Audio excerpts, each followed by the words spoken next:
علی عبادہ الذین اصطفیٰ۔ سامعین ناظرین، آج ہم اس پر گفتگو کریں گے کہ نماز وتر کس طرح پڑھنی چاہیے، کیونکہ بعض حضرات یہ کہتے ہیں کہ نماز وتر کو 2 سلام کے ساتھ پڑھنا چاہیے اگر کوئی 3 رکعت پڑھتا ہے، اور بعض کہتے ہیں کہ ایک ہی سلام کے ساتھ نماز وتر پڑھنی چاہیے، لیکن اہل سنت والجماعت احناف دیوبند ایک سلام کے ساتھ 3 رکعت وتر نماز پڑھتے ہیں۔ تو ہم آج اس پر گفتگو کریں گے کہ آیا جو ہم ایک سلام کے ساتھ 3 وتر پڑھتے ہیں وہ کیوں پڑھتے ہیں۔ تو سامعین کرام، مصنف عبدالرزاق کے اندر موجود ہے کہ حضرت ابن عمر رضی اللہ تعالیٰ عنہ فرماتے ہیں کہ حضور صلی اللہ علیہ وسلم نے فرمایا کہ مغرب کی نماز دن کے وتر ہیں تو رات کے وتر بھی پڑھا کرو۔ تو سامعین دیکھیں کہ مغرب کی نماز کو دن کے وتر کہا گیا، یعنی مغرب کی نماز کے اندر بھی ایک ہی سلام کیا جاتا ہے، یعنی 2 رکعت کے بعد سلام کر کے نماز مغرب کو الگ نہیں کیا جاتا۔ اسی طرح رات کے جو وتر ہیں وہ بھی اسی طرح ہیں کہ رات کے وتر بھی پڑھا کرو۔ تو اس بات سے اس چیز کی بھی وضاحت ہوتی ہے کہ نماز مغرب کی طرح وتر بھی ایک ہی سلام کے ساتھ پڑھا جائے۔ سامعین، اسی طرح تحوی کے اندر موجود ہے کہ حضرت ابن عمر رضی اللہ تعالیٰ عنہما سے وتر کے متعلق پوچھا گیا تو فرمایا کہ دن کے وتر جانتے ہو؟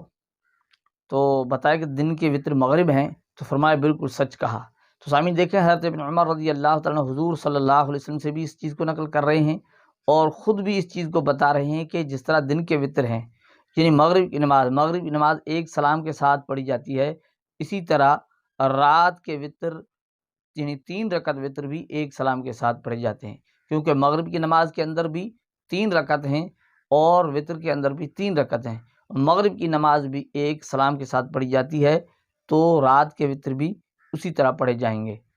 تو سامعین کرام، حضور صلی اللہ علیہ وسلم سے جو وتر نماز 3 رکعت وتر جو احادیث کے اندر آیا ہے، اس کا طریقہ کار سنن نسائی کے اندر موجود ہے کہ حضور صلی اللہ علیہ وسلم پہلی رکعت کے اندر سبح اسم ربک الاعلیٰ، دوسری رکعت کے اندر قل یا ایھا الکافرون، تیسری رکعت کے اندر قل ھو اللہ احد، اور یہ جو طریقہ ہے نماز وتر کا حضور صلی اللہ علیہ وسلم کے، اس میں یہ ہے کہ حضور صلی اللہ علیہ وسلم آخر میں سلام پھیرا کرتے تھے، یعنی اللہ کے رسول آخر میں سلام پھیرتے تھے، یعنی ایک ہی سلام کے ساتھ یہ 3 رکعت حضور صلی اللہ علیہ وسلم پڑھا کرتے تھے۔ یعنی اللہ کے رسول سے اس چیز کی یعنی وضاحت سے یہ چیز ثابت ہے کہ رسول اللہ صلی اللہ علیہ وسلم 3 رکعت وتر پڑھا کرتے تھے اور آخر میں سلام پھیرا کرتے تھے۔ مسند احمد کے اندر بھی سامعین یہ چیز موجود ہے حضرت عائشہ رضی اللہ تعالیٰ عنہا سے کہ حضور صلی اللہ علیہ وسلم 3 رکعت وتر ایک سلام کے ساتھ پڑھا کرتے تھے۔ تو اس چیز کی بھی وضاحت آ رہی ہے کہ نماز وتر کی کیفیت کیا ہونی چاہیے، کتنے سلام کے ساتھ نماز وتر پڑھنی چاہیے، اس چیز کی وضاحت آ رہی ہے کہ ایک سلام کے ساتھ یعنی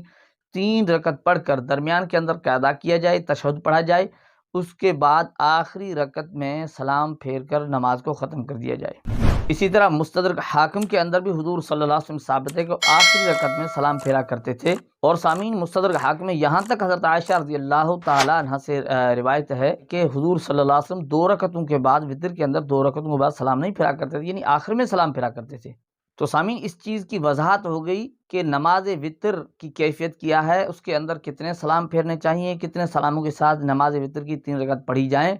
تو اس کی وضاحت حضور صلی اللہ علیہ وسلم کے عمل سے بھی آ گئی، صحابہ سے بھی آ گئی، اور سامعین مصنف ابن ابی شیبہ کے اندر اس پر اجماع ثابت کیا گیا ہے کہ اہل اسلام کا اس پر اجماع ہے کہ 3 رکعت وتر ایک سلام کے ساتھ پڑھے جائیں، اور تحوی کے اندر بھی اس چیز کا اجماع ثابت کیا گیا کہ اس پر اجماع ہے کہ 3 رکعت وتر ایک سلام کے ساتھ پڑھے جائیں۔ تو سامعین و ناظرین، اس چیز کی بالکل وضاحت ہو گئی کہ حضور صلی اللہ علیہ وسلم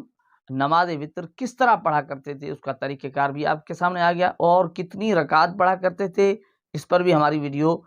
یوٹیوب پر اپلوڈ ہو چکی ہے کہ نماز وتر کتنی رکعت یہ ہے حقیقت۔